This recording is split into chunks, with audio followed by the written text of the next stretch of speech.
ও দাদা কোথায় যাবেন? কোথায় যাবেন? বাবুটাকে আবার সাবধান দেখে পড়বে। কই গেছিলেন? এত রাত্রে এইভাবে যাচ্ছেন যে? ও কিসের দোকান?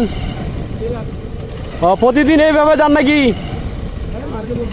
বদিকেও নিয়ে যান? হ্যাঁ, বদিও কি কাপড় সেলাই করে?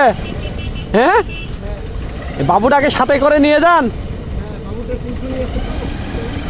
বাবুটাকে স্কুলে দেন নাই?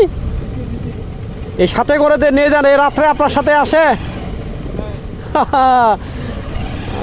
আসলে দেখলাম তো খুব ভালো লাগলো যে একসাথে বাবুটা দেখেন। বাবুটার দেখেন একটা কিন্তু আত্মবিশ্বাস আছে যে তার বাপের গলাটা কি সুন্দর করে ধরে রাখছে, কারণ জানে যে আমার বাবা। তোমার নাম কি বাবা? পার্থ। পার্থ স্কুলে যাও না?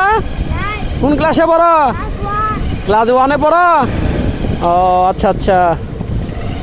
ও তাহলে দাদা বৌদি এক টেলারে কাজ করেন নাকি? ও আচ্ছা আচ্ছা, খুব ভালো লাগলো। কোন টেলারে কাজ করেন দাদা? হ্যাঁ, ওই হাওলাদার মার্কেটে। ও দোতলা নাকি? ও আচ্ছা, ওখানে তো আমিও কাপড় চাপড় সেলাই করি, কোট বানাইনি। ও বৌদি তাহলে কাজ পারে? বৌদি তাহলে কাজ পারে? আচ্ছা আচ্ছা আচ্ছা। যেহেতু বাবুটাকে নিয়ে যান, হ্যাঁ আপনি তাড়াতাড়ি চলে আসবেন। আমরা বাবুটাকে আবার পড়তে হবে না, বাসা যায় ওখানেই পড়ান নাকি? বাবা, আপনাদের আসলে বিষয়টা কিন্তু আমার খুবই ভালো লাগলো কিন্তু, যে দাদা বৌদি সকালবেলা রান্না বান্না করে একসাথে যান না?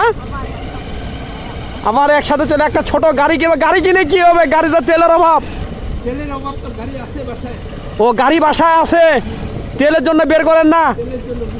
আরে দেখেন কি একটা কষ্ট, দেখেন এই দাদা কিন্তু প্রত্যেকটা দিন কিন্তু তার গ্রাম থেকে কিন্তু শহরে যায়, এই গাড়ি তেল শহরে টেলারদের কাজ করেন, কিন্তু এই তেলের সংকটের কারণে কিন্তু এখন সাইকেলে যাতায়াত করতেছে। দেখেন কি একটা কষ্ট, আর ওদের সামনে কি হবে।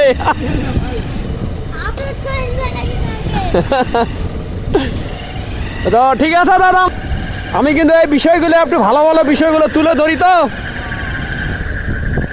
ঠিক আছে, ভালো থাকেন। হ্যাঁ, আচ্ছা আচ্ছা, আপনাদের ফেসগুলো কিন্তু দেখা যায়নি, সমস্যা নেই। হ্যাঁ, আচ্ছা নমস্কার। আচ্ছা ভালো থাকো, ভালোভাবে পড়াশোনা করিও।